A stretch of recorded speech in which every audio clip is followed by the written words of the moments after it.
Welcome back. Today is Tuesday, July 2nd, and I just wanted to document what's going on in my garden as of today.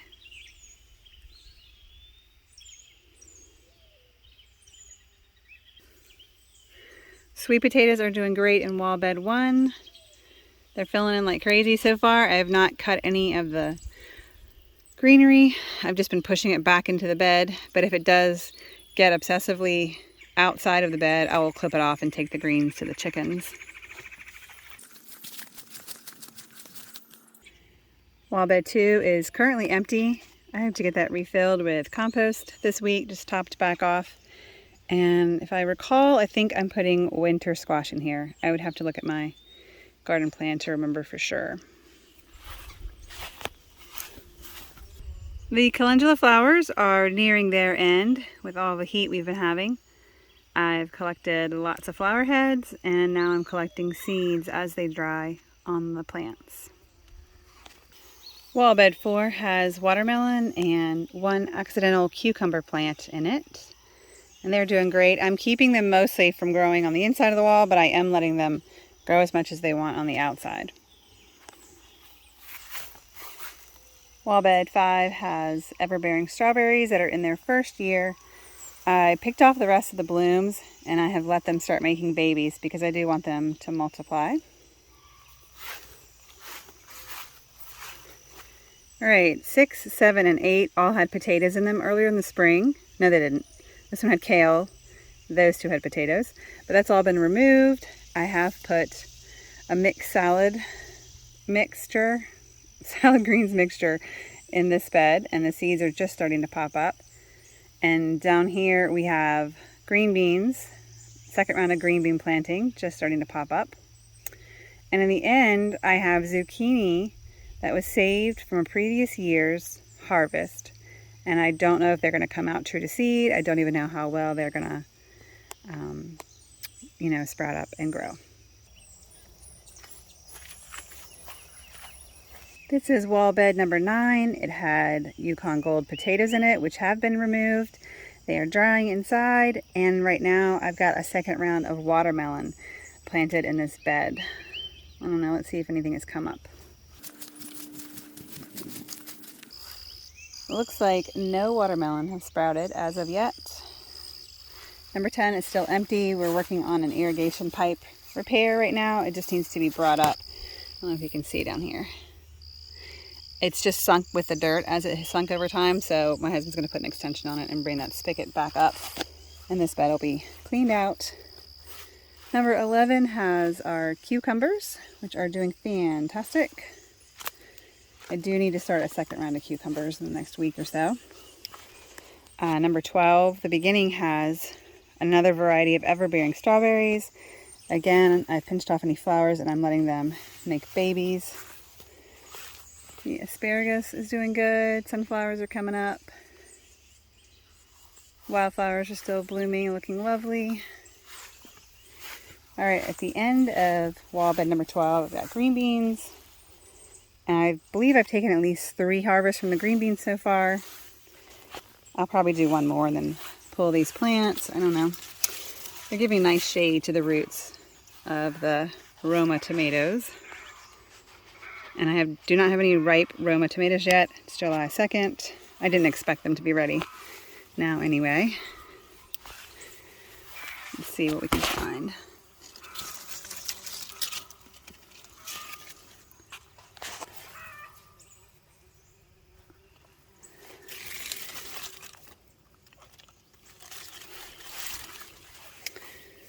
All right, and so that is wall bed 12 with the Roma tomatoes, green beans, and strawberries. In wall bed 13, I have planted some small sweet, I think they're like New England pumpkin pies, or pumpkins. Who knows if I'll make pies from them. They have not sprouted yet. I'm going to turn that sprinkler on in a minute. 14 is empty, and 15 and 16 are empty.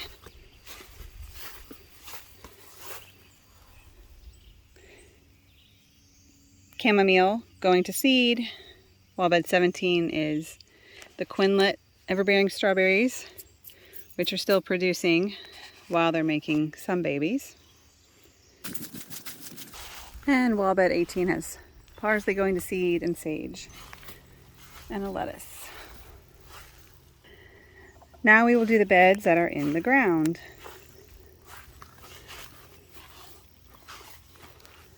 So, number 1 and 2, and then across from them 7 and 8 had potatoes. They've all been pulled this week. I had put a squash plant in there a few weeks ago, and that is happily going up that trellis, but that is going to be a vegetable squash, like a spaghetti squash, if it comes out true to seed from spaghetti squash we had that we grew last year. But otherwise, there's nothing in the bed right now. I believe I'm going to put some cucumbers down at the end to use the rest of the trellis. Empty. And these are empty other than the zinnias. That one also has a vegetable squash in it. And we'll find out if it comes out true to seed or not. Empty other than zinnias, empty, empty. So for the squash plants, this year, I am completely ignoring them. I am letting the squash bugs do whatever they want to do.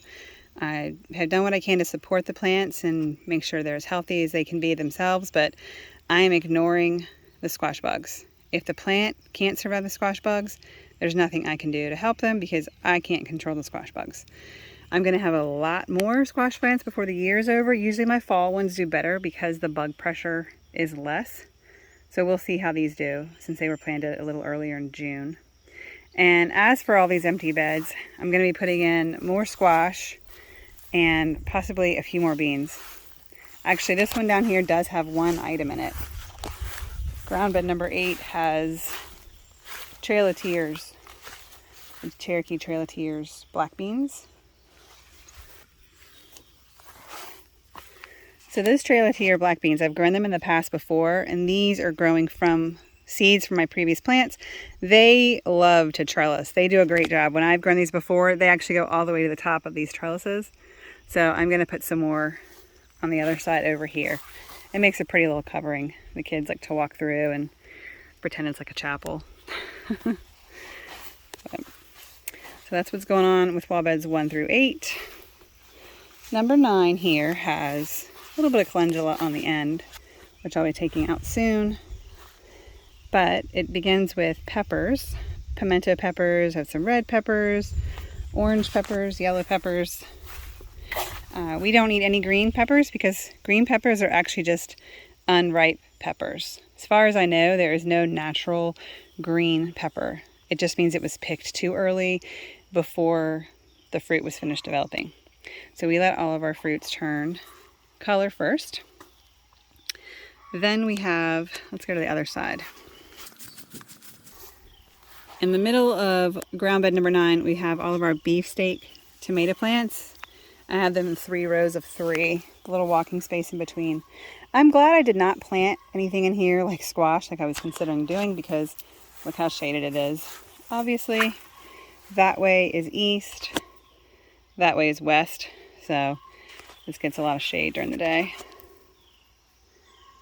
And these plants are huge and healthy. I have not had tomato plants looking this healthy by July 2nd. And this year I have been doing basically 0 pruning. I'm just letting the plant do what it wants. I gave it the 2 feet between the plants so they could breathe and have airflow, and I'm just letting them go. I'm not spending time pruning because it's a lot of time you spend pruning. Even though it is relaxing, I'm just gonna let the plants do their own thing this year.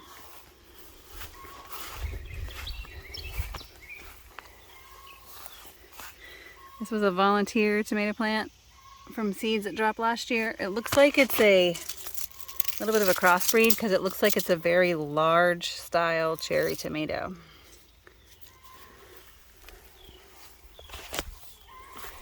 And another set of green beans here that were planted at the same time as the ones in the wall over there.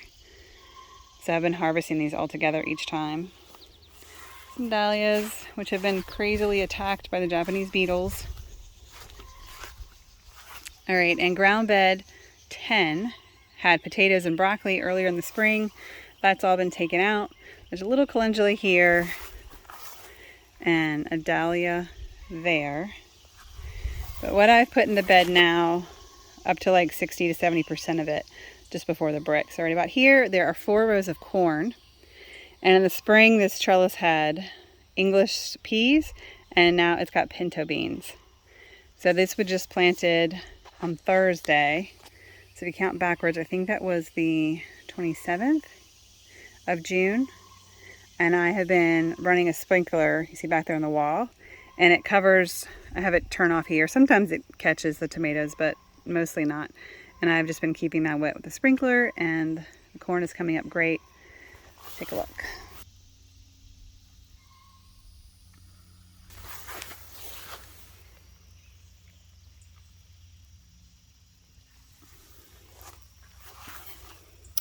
So again, I seeded 4 rows, 1 on either side of the soaker hose.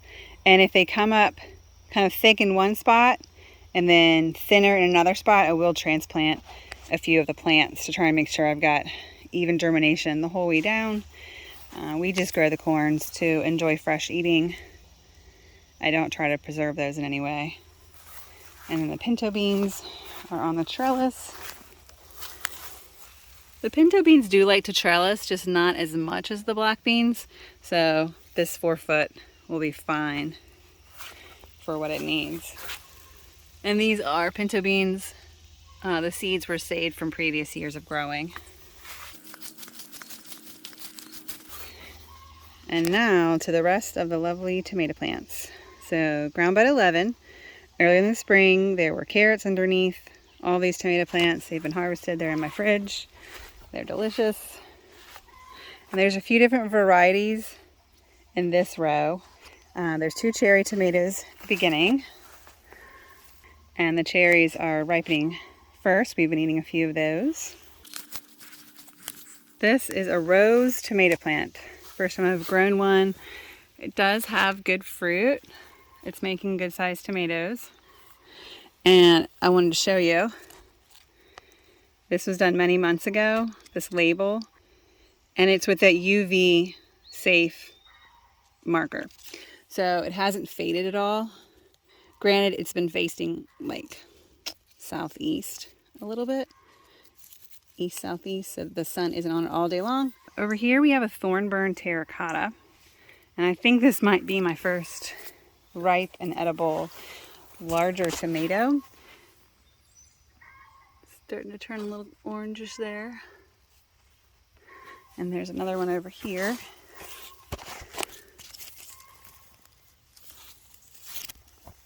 I think they darken up to a rich dark orange. I don't know, Thornburn terracotta. And that one is as well. And that one didn't make it. So I've got 3 of those. And they have had a few tomato plants that I've thrown out in the woods that had a little bit of blossom end rot on them. But here's what I found after about 10 years of growing tomato plants. The first 1 or 2 tomatoes always have blossom end rot for some reason. And then after that, all the rest are fine. So I don't worry about all the different additives they say to put in the soil, or, you know, spray this or water this way. I just let the tomatoes do their thing. So I just throw off the first few that have blossom end rot, and then we eat the rest. And I never see the blossom end rot the rest of the season. And that's not to say that my soil isn't amended. We try to have healthy soil because that is the foundation of growing healthy food. So we have mushroom compost. We have coffee grounds that we get from Starbucks for free, like by 100-pound bags. What else do we put in? Alfalfa pellets. We put in wood ash from the wood stove because we heat with a wood stove all winter. In some beds, we'll put in peat moss, especially in the walls where we want it to retain a little bit more moisture. Eggshells occasionally. I don't know if I'm forgetting something. I'll ask my husband, but that is what our growing medium is. And at the end of the rest of ground bed 11 are more aromas. There's a basil going to seed, aroma. I let a couple of volunteers grow. So that one that is not in a cage, I think is a cherry. But this one that's not in the cage is another Roma, because I had an extra one and I just planted it outside of the cage next to the other ones. So all my aromas are in the wall here and then on the ground here. I'm gonna have some more basil here and another dahlia. Ground bed 12 is, what is it? Bonnie Best tomatoes. So these are mainly our red slicers, but I also can with them. I'm not picky. I'll can with anything. I don't care if I have to boil it a little bit longer to get water out of it. But so these are not ripe yet. My tomato plants did have a bit of a late start this year. Generally, I expect my first ripe tomato between July 1st and 4th, but this year it will be a little bit later. But I have the cherry tomatoes that we are enjoying.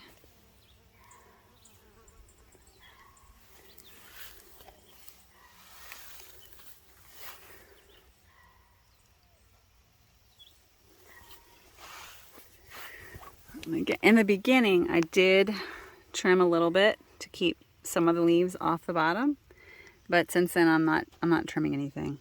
I'm just going to let the tomato plants grow however they want to grow. This plant did not look the healthiest, but I've been letting it grow anyway, and it's still putting a lot of fruit out.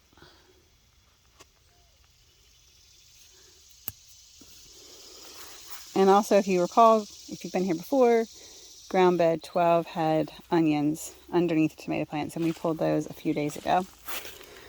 Let's get a weed, another weed.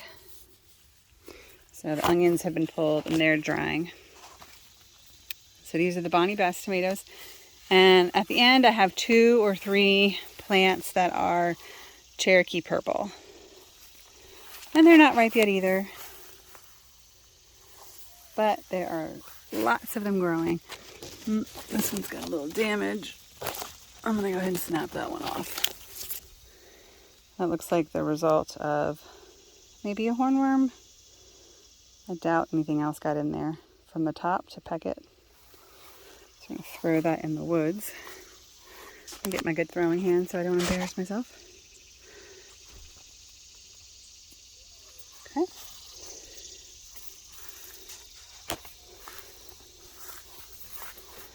So these are the purple Cherokee. They have not been my favorite in the past. Giving them one more try. See how they do. Still a couple basil and lettuce plants. Ground bed 13 at the end, it has strawberries. I've taken all the other plants out of the towers, the lettuce and calendula. It's just strawberries now. I do need to fertilize that this week with some liquid seaweed or fish emulsion. 13, let's see, we had garlic in here that was pulled a few weeks ago, and now I've got 3 different mounds for big pumpkins. So we'll have those for fun eating and whatever we don't eat, the chickens enjoy.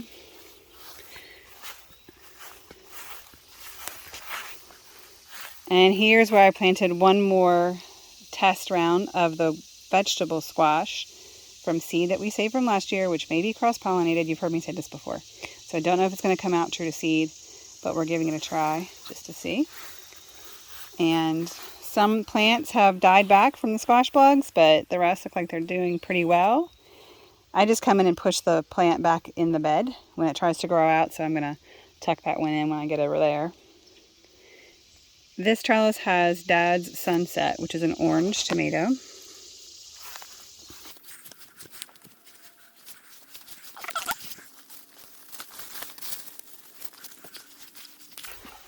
I like to keep them tucked in so they can keep growing and not get mowed when I cut the grass in the middle. Alright. And ground bed 14, final ground bed, has a dahlia that I forgot I planted there before I put a tomato in that cage. So I've been letting them grow together, and they both seem to be doing okay. There are tomatoes growing on the plant right next to the dahlia, sharing the same cage. Basil.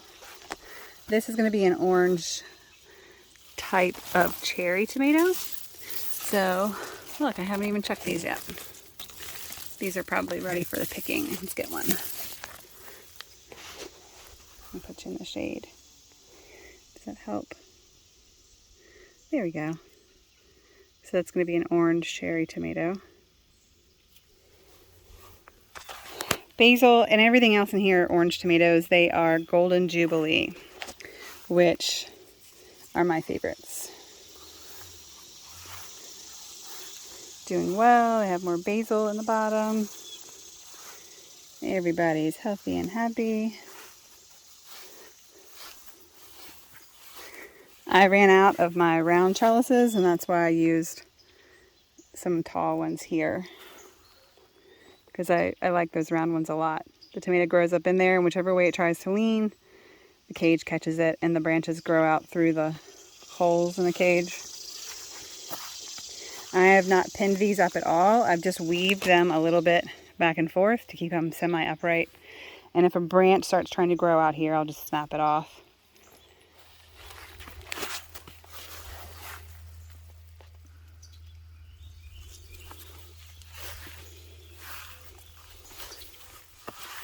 Oh, look at these big beauties. That is so big.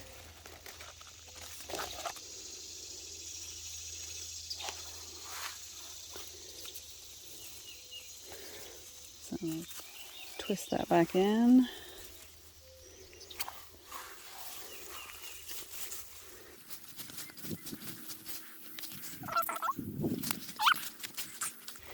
Today is the second day in a row that we've had a really nice cool morning in the upper 50s or lower 60s, and the days have stayed in the upper 70s, lower 80s, which has been a nice little break, but it's going back up again to the mid to upper 90s after today for the rest of this week. So I'll be back to regularly watering, especially where I have seedlings and where I'm going to be putting more seedlings in. I could have planted all of the seedlings all at once, the stuff you've seen coming up, plus these beds here, but I didn't want to have too many areas that I was having to keep moist during the really hot weather we've been having. So I'm glad that everything has come up so far, except the watermelon, but I can back off 2 or 3 times a day that I've been watering where the seedlings are, where they've come up. Actually, I'm still waiting for the little small pumpkins to come up in that wall too. But I'm a little more confident now. I'll go ahead and plant the rest of these seeds. I just need to have these 2 beds filled. Kids will take care of that with some fresh compost. And then we'll get beans, cucumbers, and more winter squash going there. And I can just bring the sprinkler and put it over here and keep that area wet without getting the tomatoes wet. Hope you're having a great day, enjoying your summer. I'm at the point of where there's a little less pressure this week, other than keeping seedlings wet and harvesting a few green beans and just harvesting for fresh eating from tomatoes. A little bit of a break. I do need to start canning potatoes, but I know that in another few weeks it's going to be lots of work getting all the tomatoes in and harvested. But otherwise, stuff just grows when you're not out here. Mow the grass when you need to. Pick and eat the fruit, watch the birds and the bees and the butterflies. And when it gets really hot, just get in the pool. Did you enjoy that tour without having to see all of the hot, sweaty work that takes place this time of year? If we're not planting and weeding, we're harvesting and preserving and enjoying the days that God gives us. Hope you enjoy the rest of your afternoon or morning or day, whatever you're having. And remember to live joyfully.